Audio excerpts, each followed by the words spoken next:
सुबह के 4 बजे थे। पूरा गांव गहरी नींद में था, लेकिन रामेश्वर की आंखें खुल चुकी थीं। अंधेरे कमरे में एक कोने में रखी लालटेन की हल्की रोशनी में वह अपनी फटी हुई कॉपी के पन्ने पलट रहा था। उसकी माँ चूल्हे पर पानी चढ़ा रही थी और पिता खेत जाने की तैयारी कर रहे थे। रामेश्वर एक किसान का बेटा था। घर की हालत ऐसी नहीं थी कि सपने देखने की इजाजत मिले, लेकिन उसके दिल में एक सपना जरूर था, कुछ बड़ा करने का सपना। गांव में लोग कहते थे, ज्यादा पढ़ लिख कर क्या करेगा, आखिर में खेत ही तो संभालना है। लेकिन रामेश्वर के अंदर कहीं एक आवाज थी जो कहती थी, अगर सब जैसा ही बनना था तो अलग सपना क्यों दिखता। संघर्ष की शुरुआत। रामेश्वर रोज 5 किलोमीटर पैदल चलकर स्कूल जाता था। बरसात हो, ठंड हो या तेज धूप, उसने कभी स्कूल छोड़ने का बहाना नहीं बनाया। कभी कभी फीस भरने के पैसे नहीं होते थे, टीचर क्लास के सामने डांट देते थे।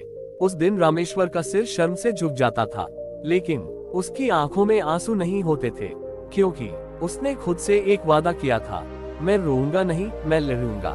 10वीं में अच्छे नंबर आए, लेकिन आगे की पढ़ाई के लिए पैसे नहीं थे। पिता ने कहा, बेटा अब खेत में हाथ बंटा दे, पढ़ाई बाद में देखेंगे। वह रात रामेश्वर सो नहीं पाया।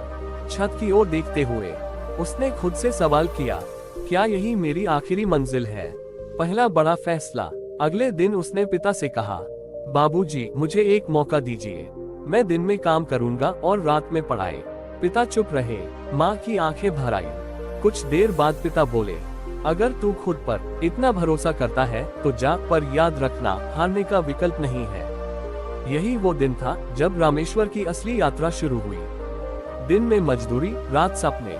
दिन में वह ईंट भट्ठे पर काम करता, सीमेंट के बोरे उठाता, हाथों में छाले पड़ जाते। रात को वही हाथ किताब पकड़ते।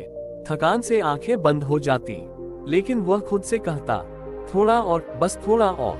गांव के लड़के उसका मजाक उड़ाते, देखो मजदूर साहब IAS बनेंगे। रामेश्वर मुस्कुरा देता, क्योंकि उसने सीख लिया था, हर हंसी का जवाब मेहनत होती है। असफलता का पहला झटका। उसने एक बड़ी परीक्षा दी। पूरे गांव को उम्मीद थी कि वह पास हो जाएगा, पर रिजल्ट आया फेल। वह कागज हाथ में लिए बहुत देर तक बैठा रहा। घर पहुंचा तो माँ ने पूछा, क्या हुआ बेटा। वह कुछ नहीं बोला, बस कमरे में जाकर बैठ गया। उस रात पहली बार उसने रोना चाहा। मन में आया, सब छोड़ दूं, लेकिन तभी उसे पिता की बात याद आई, हारने का विकल्प नहीं है, खुद से किया गया वादा। अगली सुबह वह जल्दी उठा। खेत की मेड़ पर बैठकर उसने खुद से कहा, अगर एक बार गिरने से सब खत्म हो जाता तो कोई भी कभी सफल नहीं होता। उसने फिर से तैयारी शुरू की, इस बार और ज्यादा अनुशासन के साथ। समय का पूरा हिसाब, मोबाइल, बेकार की बातें सब बंद। उसकी जिंदगी में बस 3 चीजें बची थी, काम, किताब और सपना। वक्त ने ली परीक्षा। दूसरी बार परीक्षा दी। इस बार इंटरव्यू तक पहुंचा। लगा अब सब ठीक हो जाएगा, लेकिन आखिरी लिस्ट में नाम नहीं था। गांव वालों ने कहा, अब तो मान जा, किस्मत में नहीं है। रामेश्वर ने मुस्कुराकर जवाब दिया, किस्मत वहीं जाती है जहां मेहनत बुलाती है। आखिरी कोशिश। यह उसकी तीसरी और आखिरी कोशिश थी। उम्र भी निकल रही थी, शरीर थक चुका था। एक रात माँ ने पूछा, बेटा थक नहीं गया। रामेश्वर बोला, माँ मैं थक सकता हूँ, लेकिन हार नहीं सकता। सफलता की सुबह। परीक्षा हुई, इंटरव्यू हुआ, फिर साबित हुआ सब्र सबसे कठिन होता है।